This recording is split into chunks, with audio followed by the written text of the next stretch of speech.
এই যে শ্যামা মাহফিল করে না কাওয়ালি, আমার মা কি তাকওয়া পরহেজগারি, মানুষের সামনে ভিতরে ভিতরে সবাই বসে বসে শুনে, ভিতরে ভিতরে যতগুলো মানুষ কাওয়ালির ভিতরে ফতোয়া দেয় সবাই কাওয়ালি শুনে, সবাই। আপনি যদি তাদেরকে জিজ্ঞেস করেন বিসমিল্লাহ পড়ার লিস্ট বলতে পারবেন।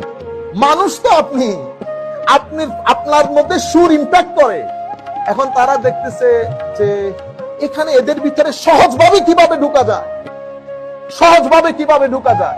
যেমন আমি সারাদিন ওয়াজ করলাম, আপনার মনে কোনো কিছু নরম হইল না, কিন্তু একটা বিচ্ছেদের কালাম পরে আপনার ভিতরের জগৎকে ব্রোকেন করে দিয়েছে। আপনি 13 পান্নায় আপনার চোখ দিয়ে পানি পড়তেছে। আমি বেচারা 4 ঘন্টা ওয়াজ করছি, তাই নিজেরও নাই চোখের পানি, মানুষেরও নাই চোখের।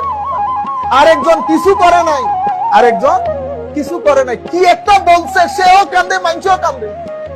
কি রে আপনার